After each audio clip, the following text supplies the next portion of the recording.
What will happen to rank and rent with all of this AI stuff coming out, these AI overviews? They're changing the way we see the results. Just had a question regarding the rank and rent method on my YouTube channel. And rank and rent, for those that don't know, is a way where SEOs like me or anyone that's capable of building and ranking websites picks up a domain, ranks it, and rents it. So let's say we pick up a domain in the construction space. Let's say it's bathroom renovations Sydney. We rank that website in Sydney. It begins to get leads. Those leads then you can sell, you can rent, you can do lots of things. And that's how I really, when it kicked off for me 15 years ago, was me learning how to build websites, which naturally got me in the position to get leads, and then I needed to do something with those leads. So it wasn't a strategy I was targeting, it was just that's how it happened. Now the question here was, what do I feel will happen with AI overviews? Now, first of all, there's two ways to approach this. One is you ignore all the comments and just continue building sites. Continue building exact match domain sites that are targeting realistic key terms like suburbs, like cities, right? Because there's no better way to learn about SEO than to do SEO. I'm still every single week picking up domains in whatever the space that I'm chatting to clients with today.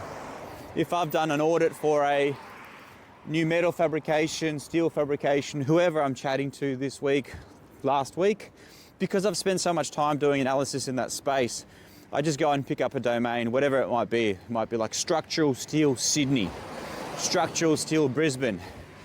So without paying attention to what's going on with AI, which I'll answer in a second, I still pick up these domains, I still build them, and every couple of months I get a new inquiry for a new domain that's already a couple of months old or a year old or whatever it is. And so in terms of rank and rent, nothing's changed. If anything, I feel like Google's gone back to its algorithm of things that are basic, on-page, off-page links.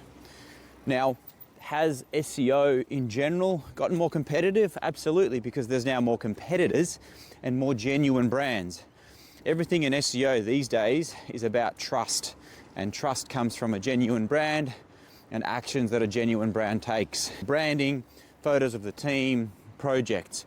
When you pick up a rank and rent site, unfortunately, it's hard to fake those things. It's hard to fake those things.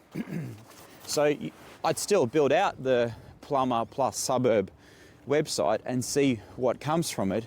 But let's just say I wouldn't be putting all my eggs into that basket. I wouldn't be going after plumbers or electricians or any other unrealistic key term. So now to answer the question of AI overviews.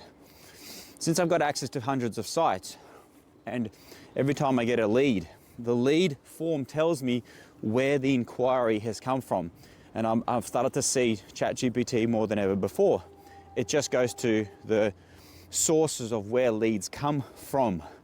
So how has it affected my rank and rent sites?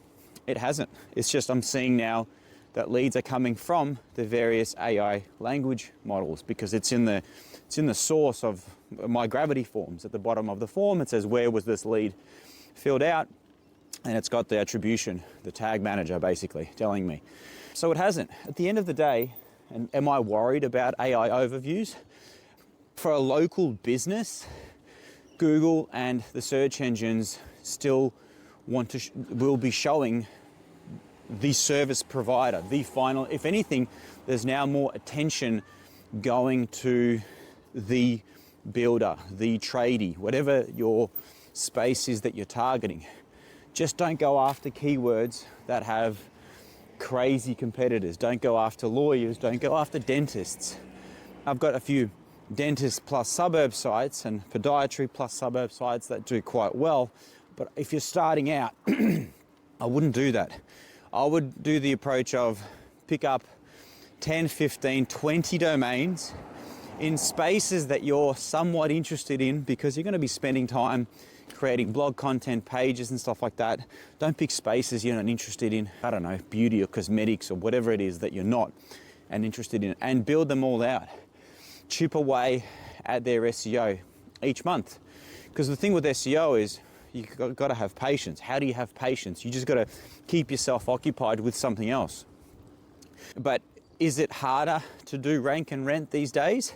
Absolutely, because of the amount of other brands out there that are genuine, real brands. So your rank and rent site will struggle to outrank a Google business listing with 50 reviews. So just be careful what areas are targeting, what suburbs you're going after. But would I still pick up those rank and rent domains? Absolutely. Just the way I personally use the rank and rent sites is these days, because I've got so many clients in so many industries, if I'm kicking off a campaign for another metal fabricator, first of all, I already have a few, so I already have a whole bunch of links that I can power up my campaigns, but I will pick up an extra few domains, build them out and show additional value. Hey, Mr. Customer, yes, we're progressing your site. Yes, we're running Google ads on your site, Facebook ads, SEO. In my own time, I've gone and picked up these domains that I plan to build out and see if we can how quickly we can get leads. At the end of the day, this is something that I enjoy doing. I'm obsessed with it.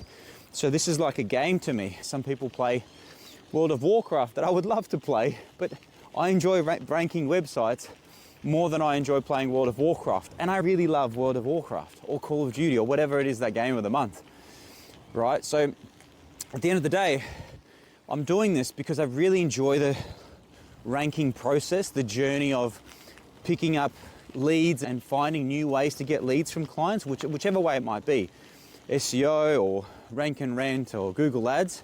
So it's very natural for me to continue building these webs of websites. And that complements my client campaigns. Plus it shows crazy amounts of value. It definitely helps with retention, because if that client decides to leave, that's fine. They can do that. Look, no one's ever held hostage. There's no contracts or anything like that with what I do.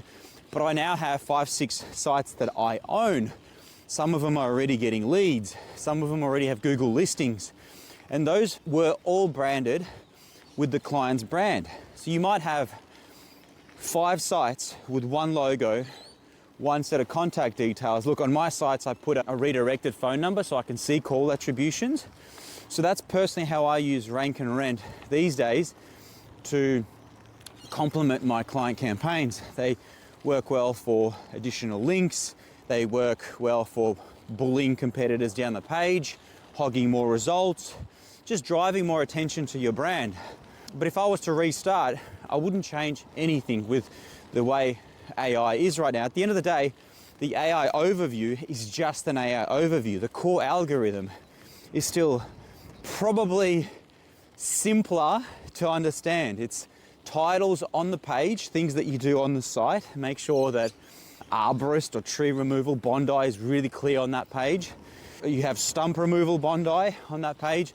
You have a detailed about us page with some sort of a fictional story or the journey that you could probably get AI to make up something creative, use areas around Bondi or around Sydney to make it more geo-relevant, right? So things that you do on the site are very important. Backlinks, like that's still the core way that Bing and Google determine if this website is trustworthy.